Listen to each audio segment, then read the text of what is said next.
Boa noite, senhoras e senhores jornalistas. O Conselho de Ministros aprovou hoje as versões finais do Programa Nacional de Reformas 2016-2020 e o Programa de Estabilidade 2016-2020, incorporando quer um conjunto de alterações decorrentes do debate parlamentar que se realizou ao longo do último mês e que se concluiu com o debate ontem efetuado sobre o Programa de Estabilidade e o Programa Nacional de Reformas, bem como um conjunto de propostas decorrentes do debate com os parceiros sociais no âmbito do Conselho Permanente de Concertação Social e que permitiu considerar ainda hoje propostas provenientes, quer de preocupações manifestadas por associações empresariais, quer pelas associações sindicais. Em segundo lugar, este Conselho de Ministros aprovou um conjunto de medidas no âmbito do eixo prioritário da política fiscal de reforço do combate à fraude e evasão fiscais e aduaneiras, como forma de garantir uma justa repartição do esforço fiscal. Foram designadamente introduzidos mecanismos e procedimentos de troca de informações relativas a contas financeiras entre administrações tributárias, independentemente da residência do respectivo titular ou beneficiário, e de combate à fraude e evasão fiscais internacionais. Realçaria aqui também, nesta sede, a aprovação de um conjunto de convenções para evitar a dupla tributação e prevenir a evasão fiscal com São Tomé e Príncipe, Costa do Marfim, Bahrein e Vietnã. Estas iniciativas legislativas inserem-se no âmbito de um conjunto de ações de cooperação internacional no combate à fraude e evasão fiscais.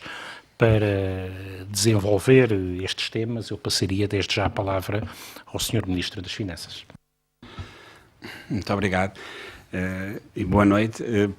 Eu iria apenas complementar, enfim, a informação que o Sr. Ministro Adjunto prestou face àquilo que foi o conjunto de aprovações no Conselho de Ministros de hoje, realçando outra atividade que o Governo tem mantido nas últimas semanas, ainda no âmbito do apoio e cooperação internacional no combate à evasão e fraude fiscais. E realçaria dessa atividade a assinatura de um acordo multilateral para a partilha de informação fiscal relacionada com grupos de empresas multinacionais. Este acordo foi assinado no âmbito da OCDE. O objetivo do acordo é o de combater o desvio artificial de lucros das grandes empresas para jurisdições de baixa tributação. Na mesma linha, Portugal aderiu ao Joint International Tax Shelter Information and Collaboration.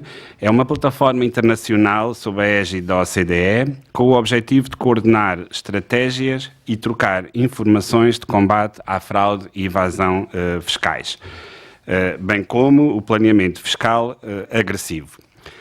Ainda no âmbito do combate à fraude e evasão fiscais, mais centrada, se quiserem, na atividade do Ministério das Finanças e no território nacional, e paralelamente ao Conselho de Ministros, adotámos as seguintes medidas.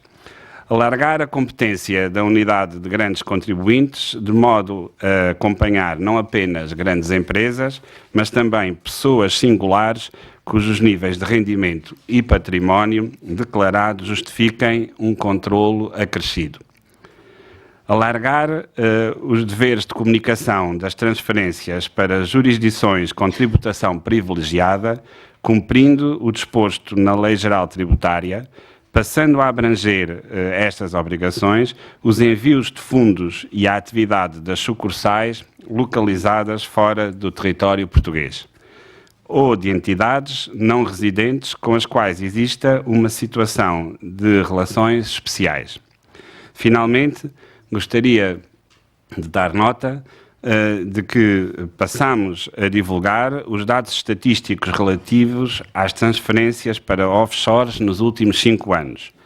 Este é um sinal do reconhecimento de que a transparência no acesso e tratamento de dados relacionados com operações transfronteiriças que envolvam offshores é crucial na estratégia de fortalecimento da monitorização dessas atividades e do seu escrutínio público.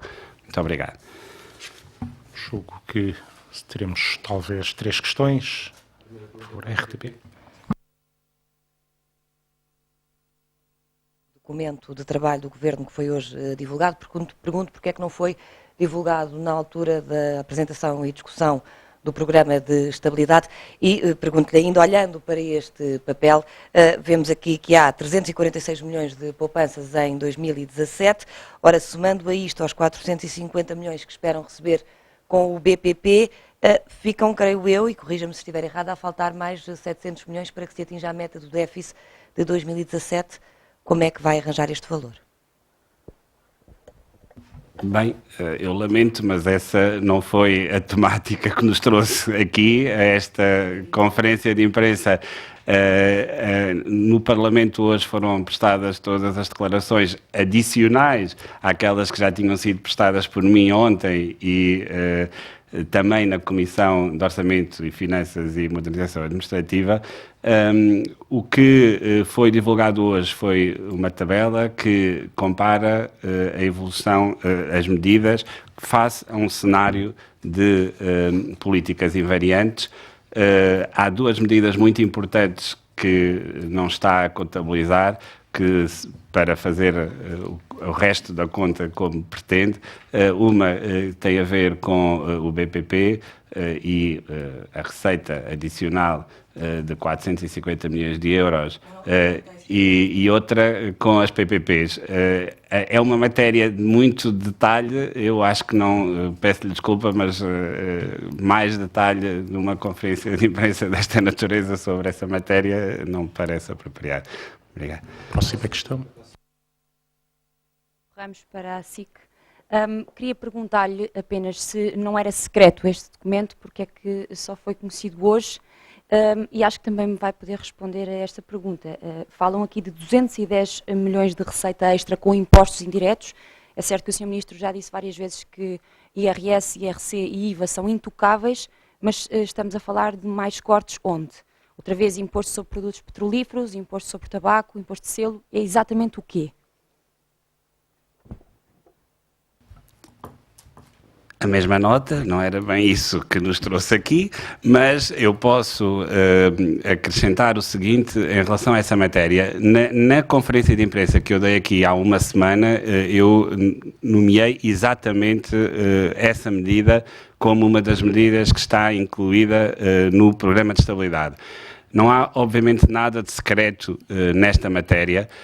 Acho, aliás, extraordinário que essa referência seja feita. Eu informei no Parlamento, quando lá fui apresentar o Programa de Estabilidade, ou seja, ontem, que essa mesma informação tinha sido dada ao TAU e ao Conselho de Finanças Públicas. Estamos a falar de um documento de estratégia, e um documento de estratégia serve para delinear as linhas com que, nos próximos 4 anos, os orçamentos de Estado, à luz do Programa de Estabilidade apresentado a semana passada, se vai organizar. O que estamos aí a falar é de uma receita adicional na área fiscal, que se vai reger por aquilo que são os princípios fiscais e de política fiscal deste Governo. Aliás, há uma secção inteira do Programa de Estabilidade sobre política fiscal, onde está muito claro qual é o princípio de política fiscal que o Governo vai seguir. É nesse princípio e no pleno cumprimento do programa de Governo que essas matérias se vão colocar, mas vão-se colocar como é normal em democracia e na matéria legislativa, quando os orçamentos de Estado respectivos se colocarem. qualquer discussão para além desta que eu estou aqui a definir é, obviamente, extemporânea, porque do ponto de vista legislativo é o Orçamento de Estado que compete fazer isso.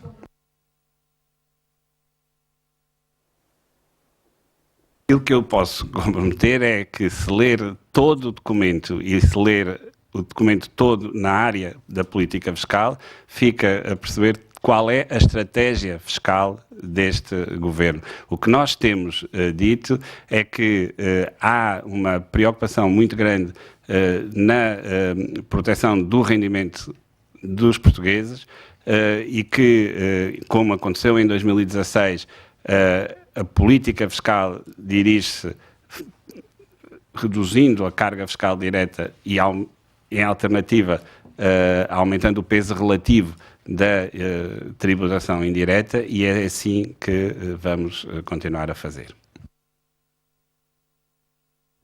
Sr. Ministro, Nuno Martins, do Observador. Em primeiro lugar, o Sr. Ministro diz que de facto não é esta a razão que o traz aqui, mas o primeiro ponto, que até que temos aqui no comunicado, é a aprovação das versões finais do PEC, ou do Programa de Estabilidade. Por isso, vou insistir no Programa de Estabilidade mais uma vez, e queria lhe perguntar, em primeiro lugar, quais é que são as diferenças em relação ao programa que apresentou aqui há uma semana. Se nos podia explicar também em relação à tabela, em relação àquilo que disse aqui há uma semana, no que eram os custos das despesas com pessoal, falou na rotação em termos de corte de custos, mas depois também falou na eliminação do congelamento, do descongelamento das carreiras, como uma medida que iria ser incentivo à produtividade, que é uma das coisas que está aqui na tabela. Eu queria saber se isso explica o valor todo de aumento de custos que está nesta tabela, ou se há mais medidas que podem vir a aumentar os custos com pessoal no Estado. E já agora, para o Sr. Secretário de Estado, Rocha Andrade, já que aqui está, se nos puder ajudar a perceber de que forma é que vai efetivamente funcionar o controle mais apertado sobre os contribuintes com grandes rendimentos, através da unidade de grandes contribuintes, faz favor.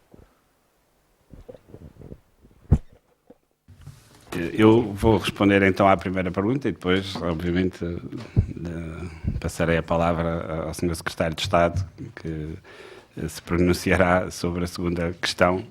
A primeira, não há diferenças entre aquilo que foi apresentado aqui na quinta-feira passada e o que hoje foi aprovado em termos do Programa de Estabilidade. Nenhuma diferença. A informação que refere face às despesas com pessoal, de facto, agrupa o efeito das duas medidas, ou seja, das medidas de incidência salarial com o impacto das medidas da rotação dos trabalhadores. E, portanto, a informação que consta da tabela que hoje foi divulgada é precisamente o conjunto do impacto destas duas medidas sobre as despesas com pessoal, e não há mais nenhuma medida nesta rúbrica em concreto.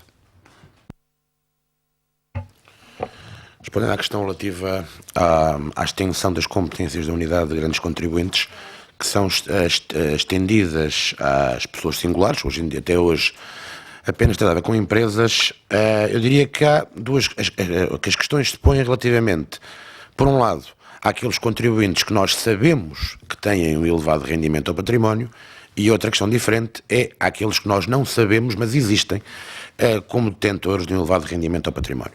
Quanto àqueles que nós conhecemos, a extensão da competência da unidade de grandes contribuintes tem fundamentalmente a ver com a mais elevada especialização técnica que é necessária para lidar com problemas tributários mais complexos que normalmente decorrem dos elevados rendimentos ou elevado património.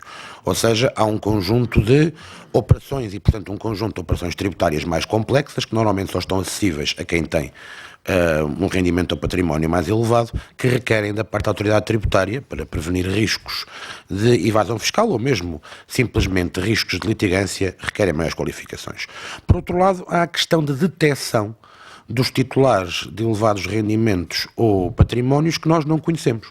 E também nos pareceu que aí era importante confiar essa detecção centralmente a uma unidade especializada. Nós sabemos que desde há vários anos, e tem sido aliás a notícia, tem havido atividade dentro da autoridade tributária no sentido de aquisição de know-how de detecção desses rendimentos. Parte dessa detecção passa pelas medidas hoje aprovadas, ou seja, pela troca de informações com jurisdições estrangeiras, porque as pessoas de elevado rendimento ao património têm mais acesso à colocação do seu rendimento ou do seu património no estrangeiro. Isso levanta questões de maior complexidade técnica e daí a vantagem do ponto de vista da autoridade tributária de ter essa questão centralizada e confiada a pessoas com maior especialização. Naturalmente, como em tudo o que é investigação, não vamos discutir em público exatamente quais são os métodos que são utilizados para fazer essa detecção. Reforço pessoal? Há uma necessidade de reforço na medida em que há uma expansão das competências e, portanto, esse reforço será feito. Como as competências já existiam, embora dispersas na autoridade tributária, trata simplesmente de transferir dentro da autoridade tributária, tanto com funções como meios humanos.